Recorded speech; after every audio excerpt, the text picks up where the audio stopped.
Nuestra estructura de pensamiento, primera parte. Episodio 7. De Ricardo Martín Almada, 2003. Los caminos prohibidos de la ciencia. Voz en off, Miguel Yegros. Sean todos bienvenidos. Pregunte a su mente aristotélica: ¿cómo cree que sería posible que civilizaciones lejanas a nuestro tiempo hayan podido determinar, sin aparatos de medición alguno, fenómenos que ocurrirían miles de años después, exactamente cuando las tenían previstas? Y por favor, ahórrese sus teorías sin fundamento, que repite como loro. Esa respuesta la podrá obtener el día que logre entrar en la corriente energética del universo y se encuentre en contacto con la fuente de conocimiento a través de un trabajo interior. Antes de eso, puro divague. Esta manera aristotélica de pensamiento, basada en la especulación y que nos fue impuesta desde nuestro nacimiento, comenzando por el lenguaje, en la educación, en la vida cotidiana, de chicos hasta adultos, hace que no podamos percibir toda la mágica vida cósmica que nos rodea, porque sencillamente nos desconecta de ella.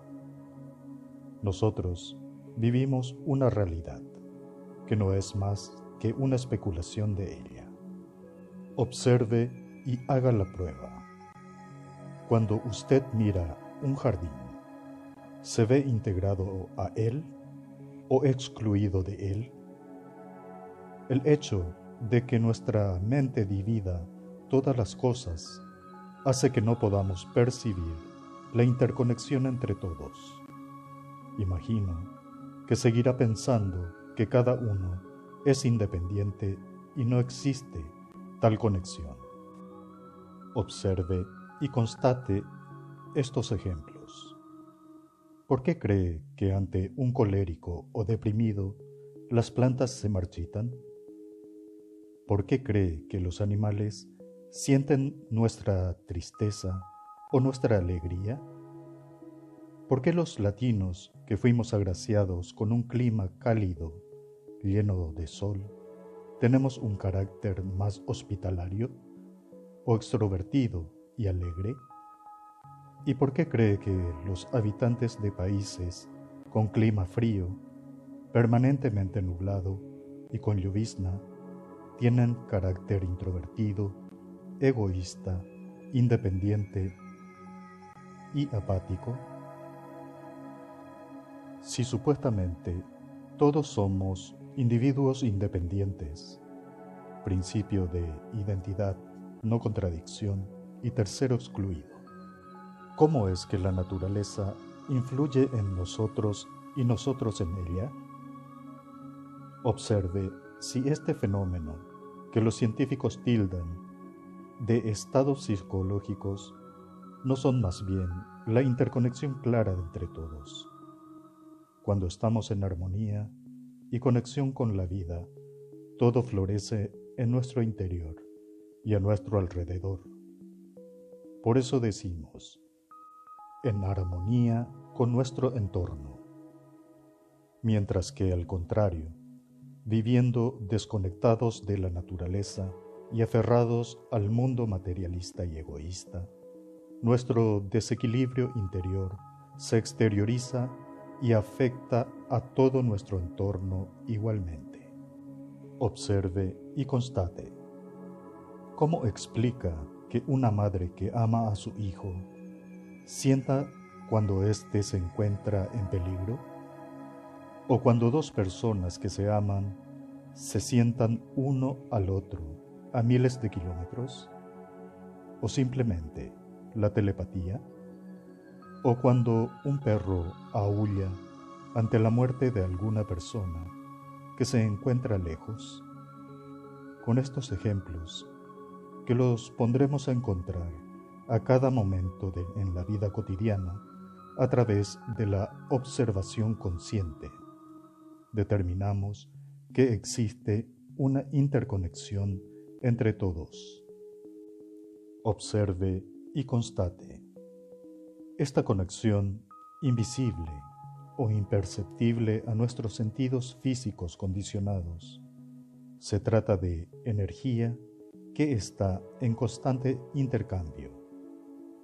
Aumenta y disminuye su vibración con cada pensamiento, sentimiento o sensación, y con cada movimiento de la conciencia.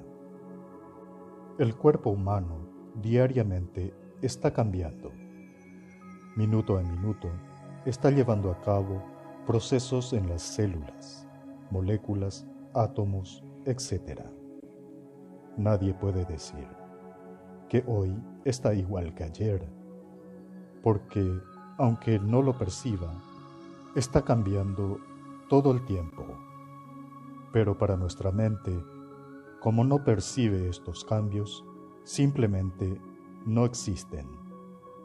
Por otro lado, un factor externo, supongamos el campo, hace que una persona funcione totalmente diferente a otra, que se encuentra en diferente situación. La ciudad, por ejemplo, igualmente. Dos individuos que se encuentran en el mismo lugar, campo, no perciben de la misma manera su entorno, por las vivencias y condicionamientos que tienen acumulados desde que nacieron.